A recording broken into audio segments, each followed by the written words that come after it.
Thank you Jesus. जीवित और महान सामर्थी परमेश्वर, दिल से आपका धन्यवाद करते हैं। हाँ प्रभु, आज के युग में भी आप हर एक उस व्यक्ति के साथ जो आपके साथ वफादार है, आपके साथ विश्वास योग्यता से कदम कदम बढ़ाकर हर परिस्थिति में प्रभु वो आपका धन्यवाद कर रहा है, वही आपके साथ वफादार है और उसी के लिए आप हर समय उसकी सहायता करने के लिए, उसके मदद करने के लिए हमेशा उसके साथ साथ बने रहते हैं और उसे ये पता ही नहीं चलता है कि उसका प्रभु उसको कैसे निकालता जा रहा है। हम प्रभु आपके अद्भुत कामों के लिए जो आप हमारे जीवन में प्रतिदिन करते हैं, हम आपका धन्यवाद करते हैं। हम बहुत धन्यवाद करते हैं कि आप हमारी हर आवश्यकता की पूर्ति करते हैं और आपको हमारी हर आवश्यकता का ध्यान रहता है। समय पर आप अपना हाथ बढ़ाते हैं और जरूरतों को पूरा करके अपनी महिमा करते हैं। हम आपका धन्यवाद करते हैं। हमारे लिए प्रभु केवल एक ही काम रह गया है, आपका धन्यवाद करना और आपके अद्भुत कामों को की चर्चा करके आपकी महिमा करना। हम आपका धन्यवाद करते हैं आज के दिन के लिए और आपके महान प्रेम के लिए और आपके उस अनुग्रह के लिए प्रभु जो आवश्यकता के समय हमारी सहायता करता है। हम प्रभु आपका धन्यवाद करते हैं। इस प्रार्थना को प्रभु यीशु मसीह के नाम से मांगते हैं, आमीन। Praise the Lord. जय मसीह की। हम परमेश्वर का बहुत धन्यवाद करते हैं। सबत विश्राम दिवस, ये आज के लोगों के लिए कठिन बात होगी। पहले बता दे, आज के लोग ठहरना नहीं मांगते और आज के लोग परमेश्वर के लिए ठहरना नहीं मांगते हैं कि जब वो अपने समय पे देगा और अपने तरीके से देगा, वो हमारे लिए वो अद्भुत होगा।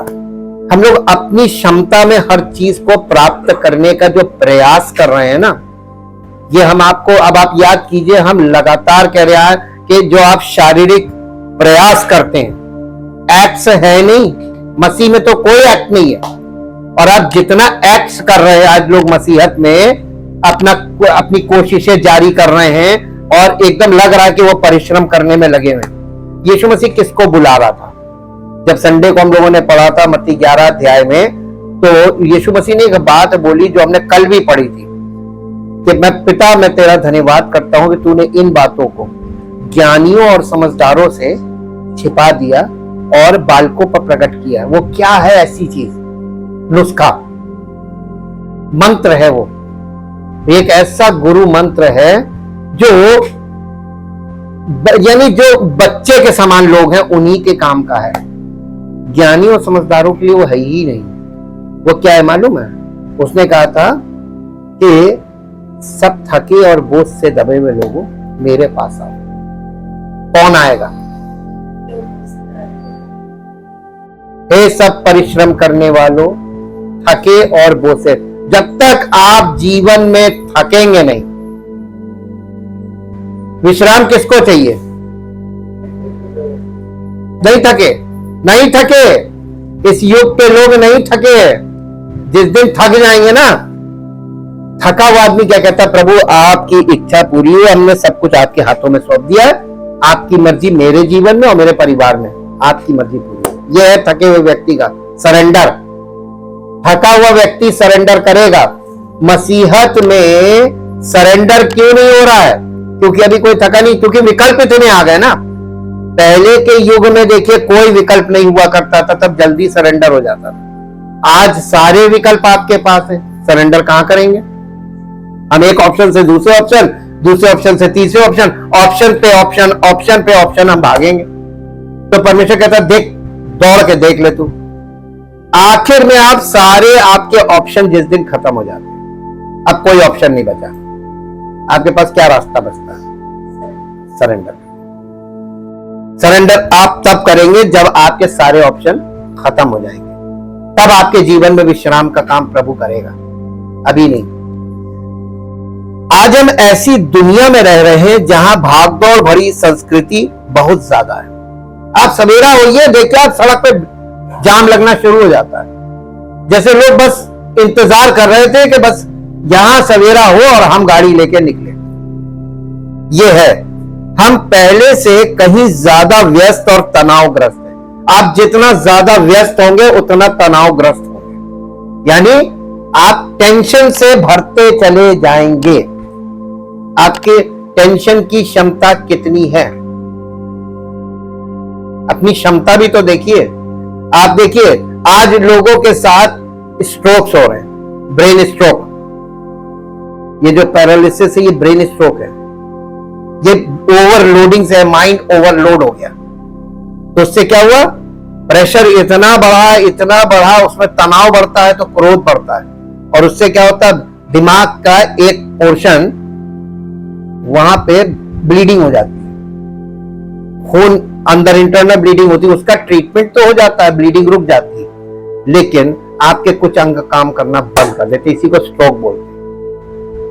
और किसी को स्ट्रोक होता है तो किसी को हार्ट अटैक होता है।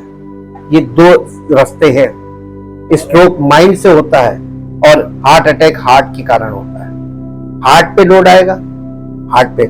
ये मानसिक दशाएं और अभी बिगड़ेंगी। यही सब चीजें इस बात को बता रही हैं कि आज की जीवन शैली को देखिए। हर आदमी, हर एक घर में बच्चे हैं और बच्चे जवान हो रहे हैं, और वो दुनिया की चकाचौंध, उसने ये ले लिया, उसने वो ले लिया अपने घर में, वो भी फैल मचाते हैं।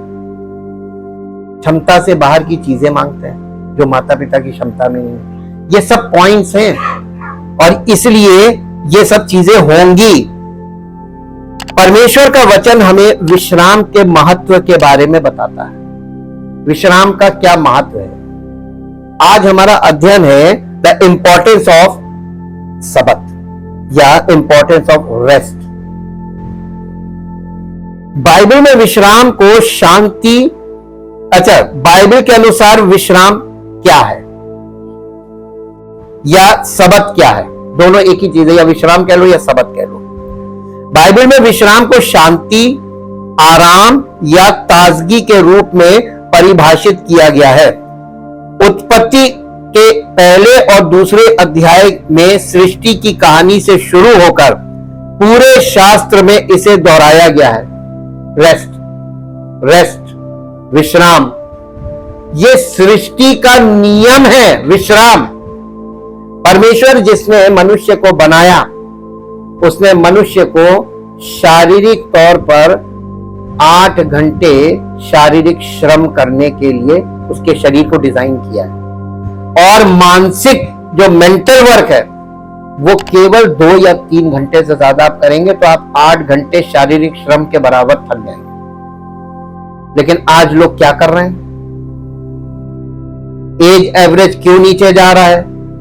बीमारियों का प्रकोप क्यों इतना बढ़ रहा है? आपकी इम्यून पावर क्यों घट रही है कि जैसे ही कोई यानी वायरस होते हैं वो फटाफट लोगों को लग रहे हैं, चट चट चट चट।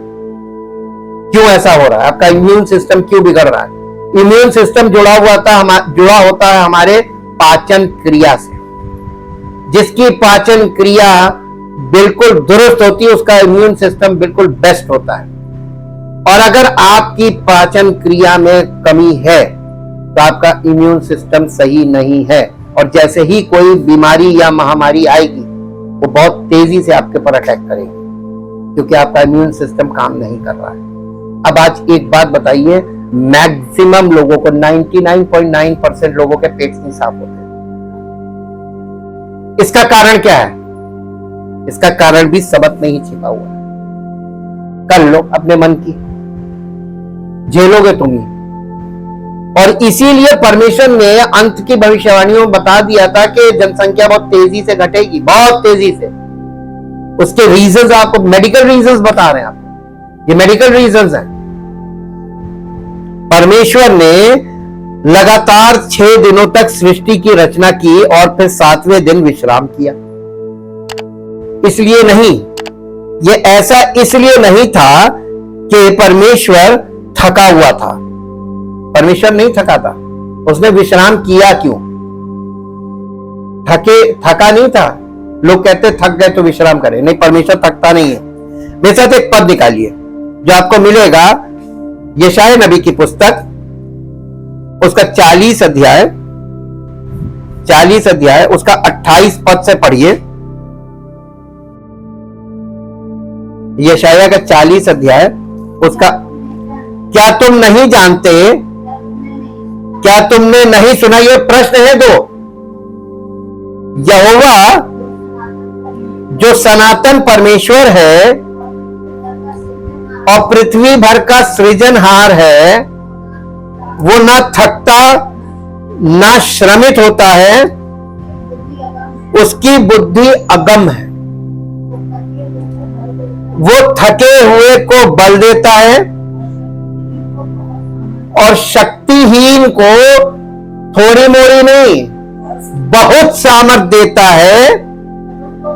तरुण तो थकते और श्रमित हो जाते हैं और जवान ठोकर खाकर गिरते हैं। यहां पे वो फॉर्मूला रखा हुआ है, परंतु जो यहोवा की बाट जोते हैं वो नया बल प्राप्त करते जाएंगे। वे उकाबों के समान उड़ेंगे, वे दौड़ेंगे और श्रमित ना होंगे और चलेंगे और थकित ना होंगे। मसीही जीवन में लोग थक क्यों जाते हैं? आत्मिक जीवन में लोग थके हुए दिखे आपको? भैया बहुत हो गया, अब हम थक गए, अब हम नहीं आएंगे। जो थक गया गया। खरगोश और कछुए की कहानी याद रखिएगा। मसीही जीवन एक दौड़ है और इसीलिए नए नियम में लिखा है कि इसमें धीरज से दौड़े। धीरज से दौड़ने का एक तरीका होता है। हाँ, अब लोग ये एक लंबी दौड़, और इस लंबी दौड़ में लोग शुरू में बहुत तेजी से दौड़ते हैं और उसके बाद थक के निकल लेते हैं रास्ते से बाहर। पाउल, हम जा रहे भैया, हमसे हो गया, हम नहीं कर पाएंगे। ये आपको यहां पे समझ में आएगा, इसका भेद सब सबक में छिपा हुआ है। लिखा है इसको, ये वाला चीज आप जब पढ़ते, ये वाला पद पढ़ते हैं कि तरुण तो थकते और श्रमित हो जाते हैं और जवान ठोकर खाकर गिरते हैं। 31 पद जो है उसको इंग्लिश में पढ़ दीजिए। 31 पद इंग्लिश में।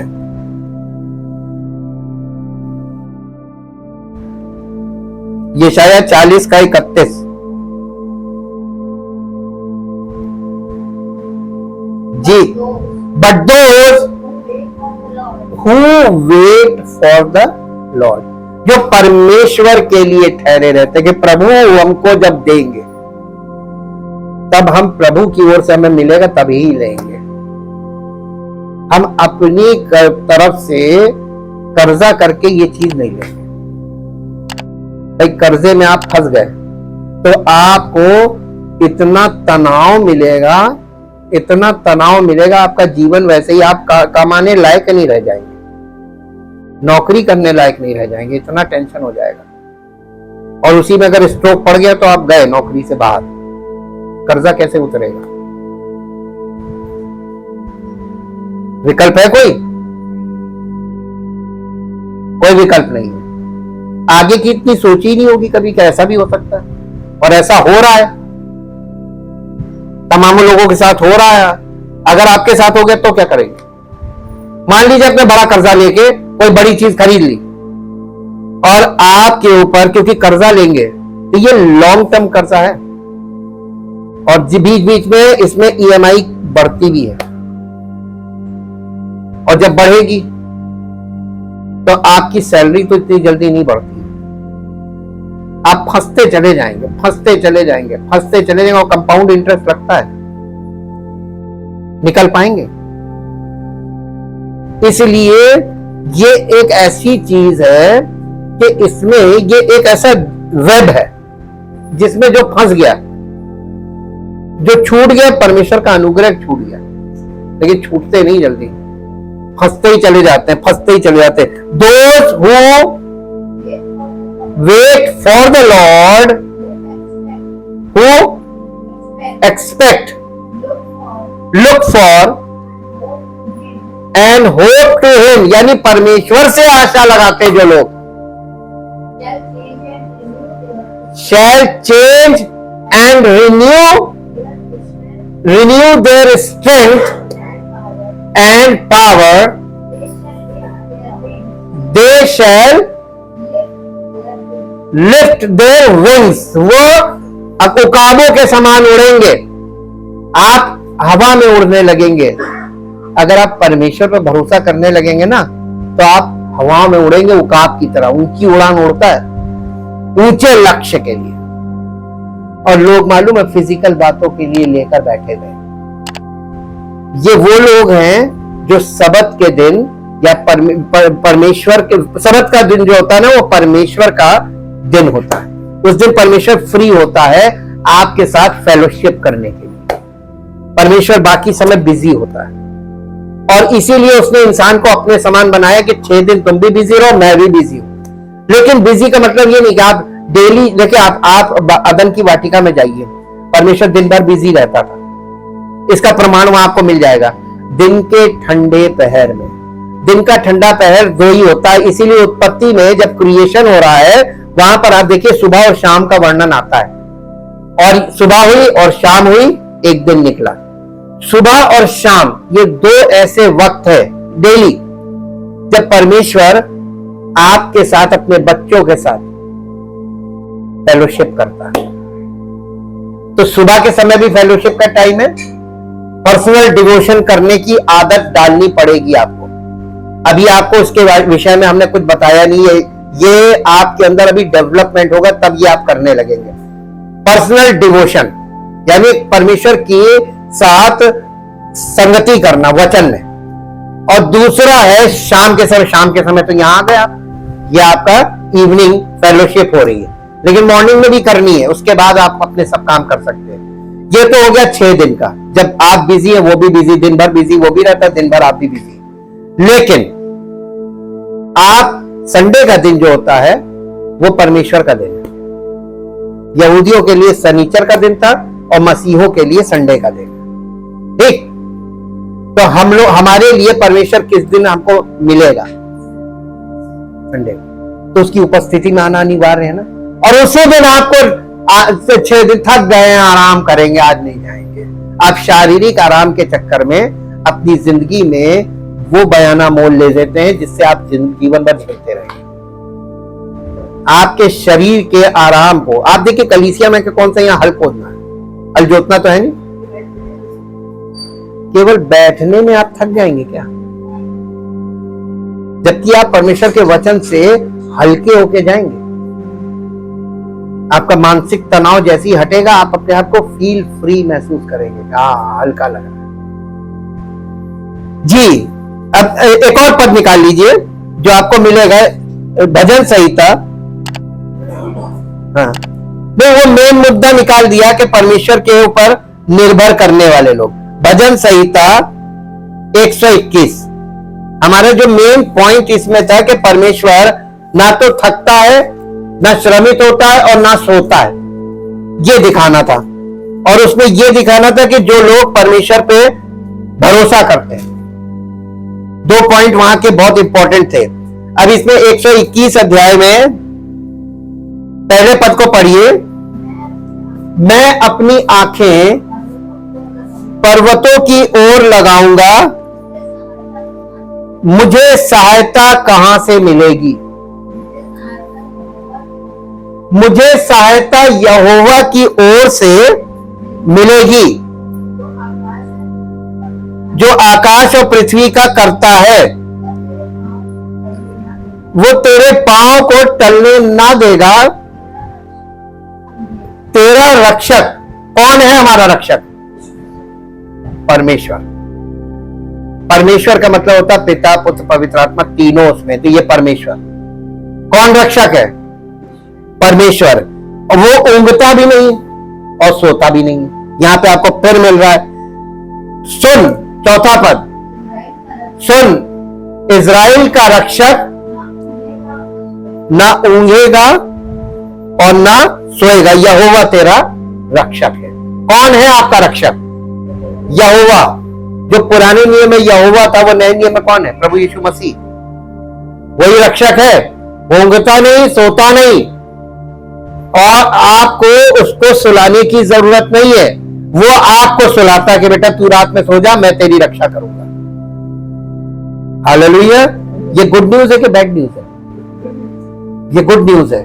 तो आपके जीवन में प्रतिदिन गुड न्यूज वचन से आपको मिल रही है। उसके बाद भैया ये कैसे होगा, भैया ये हो गया, ये वाली चीज नहीं होनी चाहिए। जबकि आपको मालूम है कि आपने जिसको अपने जीवन को समर्पित किया है, कर रहे हैं, अभी किया नहीं 100%, वो बहुत शक्तिशाली है। ये मानव जाति के अनुसरण करने के लिए, एक मानक निर्धारित करने के लिए था। ये जो परमेश्वर ने 7वें दिन विश्राम किया था सृष्टि में, ये मानव जाति के लिए था कि परमेश्वर थकता नहीं है ना, परमेश्वर थका था। ये मानव जाति के अनुसरण करने के लिए, एक मानक निर्धारित करने के लिए उसने विश्राम किया था उत्पत्ति में। सबत के दिन विश्राम करना ईश्वर के नियम की एक आवश्यकता थी, आज भी है। मूसा ने भी इजराइलियों को आज्ञा दी थी कि सबत को याद रखो। सबत को हमेशा याद रखना, यानी विश्राम दिन को याद रखना। और इस पर बहुत इंपॉर्टेंट चीज है, ये कोई नई बात नहीं थी, ये सृष्टि के समय से ही था। परमेश्वर के सभी लोगों और उनके सेवकों और उनके पशुओं को 7 दिनों में से एक दिन आराम करने का आदेश दिया गया था। यह आलसी होने का बहाना नहीं था। परमेश्वर इसे बहुत गंभीरता से लेता है, क्योंकि विशेष रूप से अब हमारी संस्कृति में यह हमारे लिए स्वाभाविक नहीं है। आराम करने का मतलब यह है कि हमें भरोसा करने की जरूरत है कि परमेश्वर हमारे लिए सब कुछ करेगा। देखिए, आप जिस दिन आराम करते हैं, छुट्टी करते हैं, विश्राम करते हैं, उस दिन पृथ्वी घूमना बंद नहीं कर देगी। पृथ्वी घूमती रहती है और सब काम होता रहता है। आप अगर कोई काम नहीं भी कर रहे तब भी अपने आप काम हो रहा है। आप अगर अपने आप को रोक कर ये देखिए तो कि आप नहीं करेंगे तब भी सब कुछ होगा। आप अभी आपने जीते जी देख सकते हैं, और नहीं तो जिस दिन आप इस दुनिया में नहीं होंगे कोई चीज रुक जाएगी। आपके बच्चों का जीवन रुक जाएगा, सब चलेगा, सब चलेगा, और हो सकता है अच्छा चलने लगे, हाँ बढ़िया चलेगा, लेकिन अभी आप बेमतलब में टेंशन लिए पड़े। मैं बॉस हूं, मैं जैसा कहूंगा वैसा करोगे, नहीं करोगे तो मैं। यही चीज तो प्रॉब्लम घर के अंदर है। आप घर में बॉस मत बनो, परमेश्वर को बॉस बनाओ, अपनी जिंदगी का, अपने परिवार का, उसको बनाओ। और फिर देखो तुम्हारे घर में कैसे शांति आती है। शांति का मतलब मेल मिलाप। सबत का मतलब विश्राम है। विश्राम का मतलब अब कुछ नहीं करना है, सब मेल मिलाप हो गया। जब मेल मिलाप हो जाता तब आपको कुछ नहीं करना, सब कुछ अपने आप होने लगता है। हालेलुया। जीते जी बैठकर देखो कि कैसे चीजें अपने आप काम करेंगी। जब हम बीमारी के बिस्तर पे जाते हैं या जब हमारे साथ कोई बहुत बड़ा हादसा हो जाता है, परमेश्वर उस समय हमको यही दिखा रहा होता, देख अब तू पड़ा है, लेकिन सब कुछ देख, तेरे बच्चे काम कर रहे हैं, तेरी सेवा कर रहे हैं, सब कुछ हो रहा है कि नहीं हो रहा? हाँ प्रभु हो रहा है। तो बस अपने आप को कम कर लो। अभी लोगों को देखो करते हुए, जब तुम नहीं करोगे तो ये करेंगे, और जब तुम करोगे तो ये नहीं करेंगे, और फिर तुम ओवरलोड होगे, चिल्लाओगे इन्हीं के ऊपर। यही हो रहा है ना? बार बार कह रहे हैं शरीर का काम कम कर दो। वैसे भी उम्र के हिसाब से आपको शरीर से वो काम नहीं लेना चाहिए जो काम शरीर के लिए भारी पड़ने लगे। परमेश्वर की इच्छा को समझिए, वचन के अनुसार सीखिए। परमेश्वर सभी लोगों पर और उनके सेवक, देखिए यहाँ पर ये इजराइलियों को ये बोला गया था, ये इस चीज का नियम बताया गया था कि उनको क्या करना है, और इसीलिए हम लोग इस विषय को अध्ययन कर रहे हो। परमेश्वर इस विश्राम के विषय में बहुत गंभीर रहता है। ये हमारे ये आराम करने का मतलब ये है कि हमें भरोसा करने की जरूरत है कि परमेश्वर हमारे लिए सब कुछ करेगा। विश्राम की परिभाषाओं में से एक वास्तव में कम दृढ़ होना है। इसलिए इसका मतलब है कि हमें अपने जीवन, अपने करियर, अपने परिवारों पर अपनी पकड़ ढीली करनी चाहिए। अपनी पकड़ ढीली करो ताकि परिवार में सब लोग अपनी अपनी जिम्मेदारी का अनुभव करें। जीते जी कर लो, बाद में तो वो कर ही लेंगे। अभी तुम्हारे सामने करेंगे तो तुमको आनंद आएगा, देखते हो प्रभु की महिमा होगी। हाँ प्रभु करते हैं, कर रहे हैं अपने। और उन्हें ईश्वर को सौंप देना चाहिए। जब आपको बार बार बताया जा रहा है परमेश्वर पे, आप कहते हैं विश्वास करते हैं, कहां करते हैं? विश्वास का मतलब है भरोसा, यकीन करना। आप ये यकीन कीजिए कि ये बच्चे जिन पर आप अभी विश्वास नहीं कर रहे हैं कि ये कुछ करेंगे, आप परमेश्वर पे विश्वास कीजिए कि वो इनसे करवाएगा। महिमा किसकी होगी? क्योंकि आपको मालूम है कि हमने छोड़ा है परमेश्वर पे और परमेश्वर करवा रहा है। ये सर्किट आपका चालू होना चाहिए, ये वाला सर्किट। ये सर्किट नहीं काम कर रहा है, आप खुद ही लगे पड़े, खुद ही लगे पड़े, खुद ही योजना बना रहे हैं, खुद ही भाग रहे हैं, खुद ही कर रहे हैं। और ईश्वर के ऊपर सौंप देना चाहिए इस विश्वास के साथ कि जब हम काम नहीं कर रहे होंगे तो वो काम करेगा, वो हमारी सहायता करेगा। कौन? परमेश्वर। उस पर आप छोड़िए, परमेश्वर तेरी मर्जी मेरे बच्चों के जीवन में पूरी हो, जैसे तू मुझे सुधार रहा है इन्हें भी सुधार। विश्राम का यही सबसे अच्छा तरीका है। हमारे लिए विश्वासियों के रूप में परम विश्राम मसीह में पाया जाता है। यीशु मसीह उन सभी को आमंत्रित करता है जो थके और बोझ से दबे हुए हैं, जो आपको मिला था मत्ती रचित सुसमाचार के 11 अध्याय में। जैसा कि उसने कहा, उसके पास आओ और अपनी चिंताओं को उस पर डाल दो। अभी पहला ही भाग लीजिए, हे सब थके और बोझ से दबे लोगों मेरे पास आओ। पहली बात, आपको यीशु मसीह के पास आना है। यीशु मसीह के पास का मतलब है स्पिरिचुअली अपनी सारी चिंताओं को, अपनी सारी टेंशन को उसके सामने, प्रभु तू जानता है कि ये है, तो क्या बस अब उसके ऊपर आपने छोड़ दिया तो अब आप रिलैक्स हो जाओ ना। भरोसा है कि वो संभाल लेगा। नहीं, हम तो इंसान है, हम तो कहते नहीं प्रभु ने नहीं किया तो नैया डूब जाएगी। इसका मतलब विश्वास नहीं है। ये विश्वास नहीं है, ये विश्वास नहीं है, ये विश्वास नहीं है। इसमें दुविधा है, ये दुविधा है, ये विश्वास नहीं है, ये है अल्प विश्वास। अल्प विश्वास। देखिए, उस पर डाल दो, अर्थात डाल दो का मतलब अपनी चिंताओं को उस पर डाल दो। इसका मतलब क्या होता है? यीशु मसीह पर निर्भर करना, उस पर डिपेंड करो कि वो करेगा। इंतजार करना भी इसी को बोलते, वो करेगा, वो करेगा। और आपके विश्वास की परख भी यही है। विश्वास परखा जाएगा और तभी आप ग्रहण होंगे। तो आपका विश्वास परख में फेल हो रहा क्योंकि आप खुद करे पड़े। केवल उसी में हम अपना पूर्ण विश्राम पाते हैं। दुनिया की चिंताओं से, उन चीजों से जो हमें दर्द देती हैं, और खुद समस्याओं को ठीक करने के बजाय मसीह पर भरोसा करना कि वो सब कुछ संभाल लेगा, स्वयं को रोकना, यही विश्राम है, यही सबक है। करना चाहेंगे?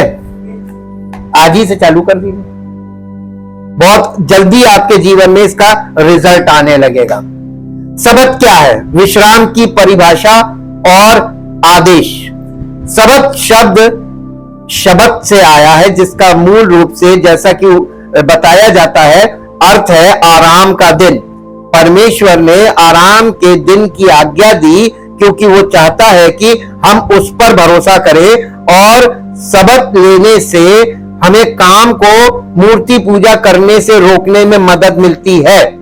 ये काम हमारा यही मूर्ति पूजा है, कर्म। ये आइडल वर्शिप है, काम की पूजा ही तो कर रहे हैं लोग, यही तो कहते हैं कर्म पूजा। तो ये जो कर्म की पूजा है, कर्मों की पूजा, ये नहीं करनी, यही है मूर्ति पूजा बाइबल के अनुसार। इसे करना बंद कर दीजिए। और ये बहुत टफ चीज है, इसमें आपको परमेश्वर की आत्मा की सामर्थ्य चाहिए। साथ ही अगर हम आराम नहीं करते तो हम टूट जाते, आप मेंटली टूट जाएंगे, इमोशनली टूट जाएंगे, और आप बिल्कुल झेल नहीं पाएंगे, इतना प्रेशर लाइफ में आ जाएगा। सबत शब्द हिब्रू शब्द शबत से आया है, जिसका अर्थ है आराम या विराम। सब्बात को आराम और आराधना के दिन के रूप में मनाया जाता है। यह आध्यात्मिक नवीनीकरण सामुदायिक आराधना यानी कलेक्टिव वर्शिप और काम की नियमित दिनचर्या से छुट्टी का समय होता है। सबत से जुड़ी विशिष्ट प्रथाएं धार्मिक समुदायों और संप्रदायों के बीच काफी भिन्न हो सकती हैं। इस 10 आज्ञाओं में से एक जिसका पालन करने में जो यहूदी लोग जिसका पालन करते थे, निर्गमन 20 अध्याय उसके 8 से 11 पद में यह दिया गया है, सबत के दिन को पवित्र रखो। पवित्र रखो का मतलब यह है कि इस दिन की पवित्रता बनाए रखो। कैसे? परमेश्वर की जो परम पवित्र है उसकी उपस्थिति में उपस्थित होकर, उसकी पवित्रता के भागी बनकर तुम इस दिन को पवित्र बनाए रख सकते हो। तो उपस्थिति अनिवार्य है। जब परमेश्वर की उपस्थिति में आप आएंगे तभी आप इसको पवित्र रख पाएंगे। पिछली आज्ञाओं के विपरीत जिन्हें बाइबल सूचीबद्ध करती है और फिर अगली आज्ञा पर चली जाती है, मूसा यहां रुकता है और सबत के बारे में स्पष्टीकरण देता है। लोग सप्ताह में 6 दिन काम करते हैं। निर्गमन की पुस्तक 20 अध्याय का 9 पद पढ़िए। 20 अध्याय का 9 पद। 6 दिन तो तू परिश्रम करके कैसे करना, काम कैसे करना है? परिश्रम करके। आजकल के लोग क्या करते हैं? आज कोई परिश्रम नहीं कर रहा है। खेती के काम में परिश्रम समझ में आता है, लेबर वर्क है वो परिश्रम का काम। आजकल के लोग जो ऑफिस में जाते हैं वो कौन सा परिश्रम करते हैं? एयर कंडीशन गाड़ी में बैठ के जाते हैं और वहां पर भी एयर कंडीशन रूम में बैठे रहते हैं। ये परिश्रम का काम है ही नहीं। 6 दिन तो तू परिश्रम करके अपने सब काम काज करना, परंतु 7वां दिन परमेश्वर यहोवा के लिए। अब देखिए, परमेश्वर ने हमको कितने दिन दिए हफ्ते में? 6 दिन। और किस दिन हमको बोला है कि एक दिन तुम मेरे लिए कुछ घंटे निकाल लो? एक दिन। 7वां दिन यानी एक दिन ना। और उस एक दिन को लोग कैसे परमेश्वर से छीनते हैं। अब फिर कहते हुए अनुग्रह करेगा? कभी नहीं करेगा। आपने, परमेश्वर ने आपको 6 दिन दिया, वो 6 दिन में भी आपने 7वां दिन भी ले लिया। ऐसी गिविंग में भी करते हैं। परमेश्वर हमें 100% इनकम के योग्य बना रहा, हम पैसा कमा रहे हैं, 100% जो हमें मिल रहा है उसमें से दशमांश हम परमेश्वर के हिस्से में से निकाल लेते हैं। तो वो बचा नहीं, तो आप उसको बचा हुआ देंगे? आप किसी को बचा हुआ खाना अपना देते हैं तो आप परमेश्वर को बचा हुआ धन, बचा हुआ उसमें से भेंट देंगे? गिविंग में भी यही पॉइंट लागू होता है। प्रभु बचा नहीं।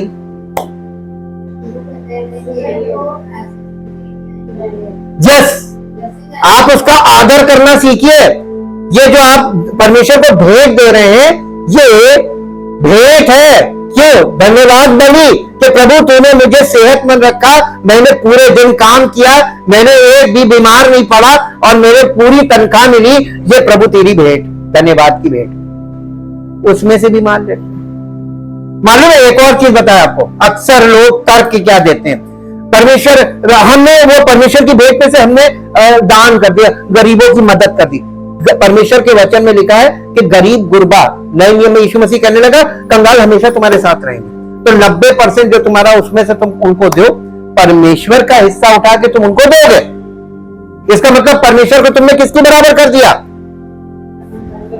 ये कभी किसी ने सोचा नहीं और यही तर्क देते हैं। कैसी सोच है लोगों की। चालाकी में भूल जाते हैं कि हम क्या बोल रहे हैं, परमेश्वर का कितना निरादर कर रहे हैं हम। भावना देखिए आप कितनी गलत है। परमेश्वर कंगाल है क्या? क्या आप उसका हिस्सा उठा कर कंगालों को दे दे, मैंने परमेश्वर को दे दिया? कितनी गलत सोच है। ऐसे ही वो विश्राम दिवस को लेकर ये 2 चीजें साथ साथ चल रही, उत्पत्ति से आए हैं ये दोनों चीजें, और इन दोनों चीजों में लोग गड़बड़ी कर रहे हैं। इसलिए परमेश्वर का अनुग्रह उसके बावजूद बना। धन्यवाद कीजिए, परमेश्वर पक्षपात नहीं करता है। और ये विलाप गीत में एक पद लिखा, हम मिट नहीं गई, उसकी महाकरुणा का फल है। वरना जिस तरीके का हम लोग कर रहे हैं हम तो मिट जाना चाहिए था। ये अनुग्रह है उसका। उसके अनुग्रह वो बार बार हमें मौके दे रहा है, शायद अब ये चीज सीख जाए, ये सीख जाए। पिछली आज्ञाओं के विपरीत बाइबल सूचीबद्ध करती है और फिर अगली आज्ञा पर चली जाती है। लेकिन मूसा यहां रुकता है और सबत के बारे में स्पष्टीकरण देता है कि 6 दिन तो तुम परिश्रम करके अपना सब कामकाज करना, 7वें दिन परमेश्वर के लिए छोड़ देना। हाँ, विश्राम देना। 7वें दिन कोई भी काम नहीं करना चाहिए, ना आपकी बेटी, ना बेटा, ना मवेशी आदि। निर्गमन 20 अध्याय का 10 पद पढ़िए, किस किस को नहीं काम करना है। 20 का 10। परंतु 7वां दिन परमेश्वर यहोवा के लिए विश्राम दिन है।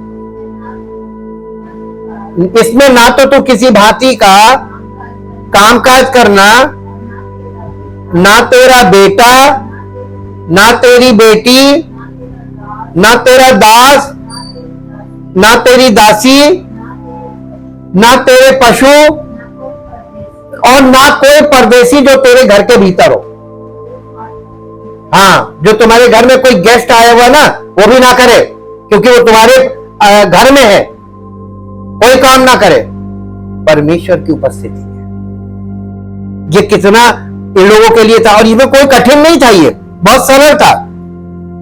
और इसीलिए हम यहां पर देखते हैं कि परमेश्वर ने संसार की रचना करते समय विश्राम के लिए एक दिन का अवकाश लिया, तो आप क्यों नहीं ले सकते। 20 अध्याय उसका 11 पद पढ़िए। क्योंकि 6 दिन में यहोवा ने आकाश और पृथ्वी की और समुद्र और जो कुछ उसमें है सबको बनाया, और 7वें दिन विश्राम। जिसने पूरी दुनिया बनाई उसने 6 दिन में खूब परिश्रम करके काम किया और 7वें दिन विश्राम किया। आप कौन सी दुनिया बना रहे हैं? क्या आप विश्राम ही नहीं कर पा रहे? आजकल के लोग परमेश्वर से ज्यादा व्यस्त हो गए हैं और परमेश्वर से कोई बहुत बड़ी सृष्टि बना रहे हैं क्या? हम खुद परमेश्वर के हाथ की सृष्टि है और हम उसके आगे कैसी हरकतें कर रहे हैं। हम सबत के महत्व पर गहराई से विचार करें कि किस प्रकार यीशु के समय में इसका विचार विकृत हो गया था। आज मसीहों के लिए सप्ताह में एक दिन की छुट्टी लेना कैसा लगता है? आज लोगों को छुट्टी लेना कितना भारी हो जाता है। हिब्रू में सबत की परिभाषा, जैसा कि हम पहले ही समझ चुके हैं, सबत का मतलब आराम का दिन होता है। मूल इब्रानी भाषा में इसका मतलब था, सबत शब्द सबात से आया, जिसका मूल रूप से जैसा कि ऊपर बताया गया अर्थ है आराम का दिन। शनिवार शब्द इसी शब्द से आया प्रतीत होता है। शबत था तो शबत से शनिवार आया, इसी से आया हुआ है। शनिवार शब्द इसी से आया हुआ प्रतीत होता है, जो इजरायलियों द्वारा शनिवार को सबत लेने की ओर संकेत कर सकता है। सबत का दिन शनिवार है या रविवार। सबत को शनिवार या रविवार के रूप में नामित करना विभिन्न मसीह संप्रदायों के ऐतिहासिक और धार्मिक दृष्टिकोण पर निर्भर करता है। यह अंतर मुख्य रूप से उस दिन की समझ से उत्पन्न होता है जिस दिन यीशु मसीह मृतकों में से जी उठे थे। सुसमाचारों में पुनरुत्थान की कथा से प्रभावित होकर प्रारंभिक मसीहों ने सामुदायिक आराधना और विश्राम के अपने प्राथमिक दिन को यहूदी शबात यानी शनिवार से सप्ताह के पहले दिन रविवार में बदल दिया। यह विकल्प मसीह के पुनरुत्थान के महत्व में मसीही विश्वास का प्रतीक है, जैसा कि नए नियम में दर्ज है। जबकि कई मुख्य धारा के मसीही संप्रदाय रविवार को प्रभु के दिन और मसीही सबात के रूप में मनाते हैं। कुछ लोग इसे 7वें दिन के रूप में भी मनाते हैं। अब देखिए एक पद निकालिए। सबत दिवस में विश्राम दिन को पवित्र माने। ये 20 आपने ये पूरे घर में पढ़ लीजिएगा 8 से 11 पद तक, और ये सबत के नियम थे। और यहोवा ने मूसा से कहा, निर्गमन 31 अध्याय निकालिए। निर्गमन 31 अध्याय उसका 12 से 17 पढ़ेंगे। निर्गमन 31 अध्याय, निर्गमन की पुस्तक। फिर यहोवा ने मूसा से कहा, तू इजरायलियों से यह भी कहना, निश्चय तुम मेरे विश्राम दिनों को मानना, क्योंकि तुम्हारी पीढ़ी में मेरे और तुम लोगों के बीच ये एक चिन्ह ठहरा है, जिससे तुम ये जानो कि मैं यहोवा तुम्हें पवित्र करता हूं। I am the lord. यहोवा मेरा पवित्र करने। आपको पवित्र कौन कर सकता है? यहोवा। स्पिरिचुअली आपको वो पवित्र करेगा, लेकिन जब आप उसकी उपस्थिति में होगे तभी तो होगे पवित्र। तो इसीलिए उसने विश्राम दिवस को एक चिन्ह बना के रखा था, और ये चिन्ह बहुत इंपॉर्टेंट है। ये चिन्ह किसके द्वारा पूरा हुआ? यीशु मसीह ने, देखिए, सबत के दिन काम किया, भलाई के काम कर रहा था, और इजरायली लोग उस पर उंगली उठा रहे थे, क्योंकि वो अपनी जगह ठीक थे व्यवस्था के आधार पे, लेकिन वो चिन्ह को नहीं पहचाने। वो सबत का प्रभु था, प्रभु को मना नहीं था। सबत के दिन तो प्रभु ही तो काम करेगा, तो प्रभु काम कर रहा था, बस फर्क इतना था कि वो मानव रूप में काम कर रहा था। बस प्रॉब्लम यहां पर थी, इसलिए वो लोग उसको मिस कर गए। सबत का पालन, लैव व्यवस्था, इसको पढ़ दीजिए जरा, 12 पद से 17 तक पढ़ना था जी। क्योंकि तुम्हारी पीढ़ी और मेरे, हाँ हाँ, ये एक चिन्ह ठहरा है, जिससे तुम ये बात जान लो कि यहोवा तुम्हारा पवित्र करने वाला है। इस कारण तुम विश्राम दिन को मानना, क्योंकि वो दिन तुम्हारे लिए पवित्र ठहरा। तुम उस दिन की पवित्रता को बनाए रखना, कि जो उसको अपवित्र करे, यीशु मसीह के साथ इन्होंने यही तो किया, यही तो किया। सबत के पीछे ही तो सारे पंगे हो रहे थे, क्योंकि वो ज्यादा काम, वो तो सबत का प्रभु था। लेवी व्यवस्था में भी यही लिखा हुआ है कि 6 दिन काम किया जाए, परंतु 7वें दिन परम विश्राम का हो, पवित्र सभा का विश्राम दिन है। तुम कोई काम ना करो, वो तुम्हारे सब निवास स्थानों में यहोवा के लिए विश्राम दिन है। यीशु और सबत, मरकुस रचित सुसमाचार 2 अध्याय, उसका 27 और 28 पद पढ़िए। मरकुस रचित सुसमाचार 2 अध्याय और उसका 27 और 28 पद पढ़िए। तब उसने उनसे कहा, सबत का दिन मनुष्य के लिए बनाया गया है, ना कि मनुष्य सबत के दिन के लिए है। इसलिए मनुष्य का पुत्र सबत के दिन का भी स्वामी है, सबत के दिन का भी स्वामी। तो ये सबत के दिन, प्रभु यीशु मसीह सबत के दिन काम क्यों कर रहा? क्योंकि वो स्वामी है, वही काम करेगा। वो नहीं करेगा तो और कौन करेगा? हाँ, मनुष्यों को मना था, लेकिन उसको वही तो करेगा। तो जिस दिन हम काम नहीं करेंगे, उस दिन कौन काम करेगा? तो जब आप कलीसिया में आते हैं तो आपको कुछ नहीं करना है। क्यों नहीं करना है? आपको परमेश्वर पर भरोसा रखना, यही सीखना है कलीसिया में। जब आप कलीसिया में आएंगे और परमेश्वर के वचन और परमेश्वर की आत्मा में संगति करेंगे, तो आप परमेश्वर पर निर्भर रहना सीख लेंगे, और वो आपको सिखा के रहेगा अगर आप उसकी फेलोशिप में बने रहेंगे। इसीलिए यीशु मसीह ने कहा था कि जो कोई मेरे पीछे उड़ेगा वो अंधकार में नहीं चलेगा, परंतु जीवन की ज्योति पाएगा। पहले दिन यीशु का पुनरुत्थान, मरकुस 16 अध्याय, उसका पहला और दूसरा पद पढ़िए। मरकुस 16 अध्याय और उसका पहला और दूसरा पद। जब सबत का दिन बीत गया, तब मरियम मगदलीनी और याकूब की माता मरियम और सलोमी ने सुगंधित वस्तुएं मोल ली की आकर उस पर मले। हाँ, सप्ताह के पहले दिन बड़े भोर जब सूरज निकला ही था, वे कब्र पर आई। देखिए, कब आई कब्र पर? हैं? नहीं, फिर से पढ़िए, जब सबत का दिन बीत गया। हाँ नहीं, देखिए ऊपर पहला पद ऊपर देखिए, जब सबत का दिन, हाँ नहीं उसके बाद पढ़िए ना, नहीं जब सबत का दिन बीत गया। हाँ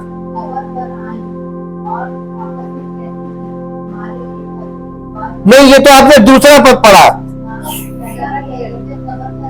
हाँ बस ये इतना ही पढ़वाना मांग रहे। जब सबत का दिन, देखिए कितना इंपॉर्टेंट काम होता था। किसी की डेथ हो जाए, आजकल के लोगों को देख लो, डेथ हो जाए तो महीने गायब, 1 महीना गायब हो जाएंगे,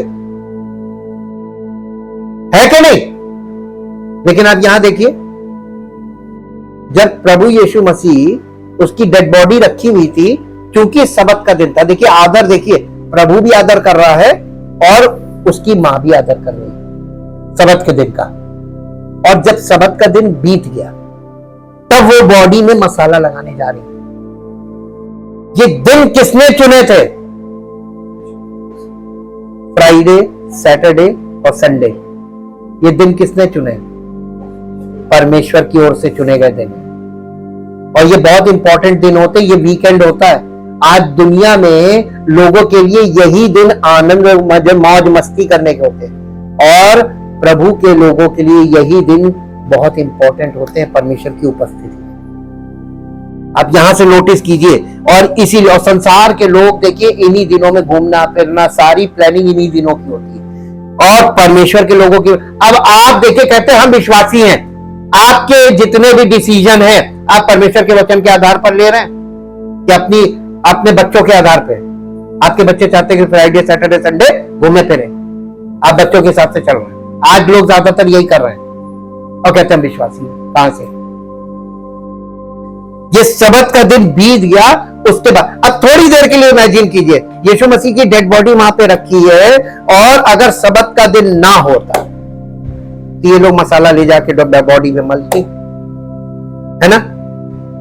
क्योंकि ये लोग कहते ये मानना था जब डेथ हो गई, उस जमाने में तो डेड बॉडी पे मसाला लगाते थे जल्दी ना सड़े। अब आप देखिए कि जब ये मसाला लेकर वहां मलने के लिए जा रही थी, तब क्या हुआ? वहां गई तो इनको डेड बॉडी मिली कि प्रभु जी उठा, समाचार मिला, बॉडी तो नहीं मिली, समाचार मिला। तो कब्र में से, कब्र के अंदर बॉडी नहीं थी, लेकिन कब्र के बाहर पत्थर भी लुढ़का हुआ था, और कब्र के बाद स्वर्गदूत ने उनको समाचार दिया, जिसे तुम ढूंढ रही हो वो जी उठा। तो देखिए परमेश्वर की योजना, सबत का दिन ना होता तो ये योजना ऐसी ना होती। ये परमेश्वर की योजना देखिए बिल्कुल परफेक्ट रहती है, रहती कि नहीं रहती?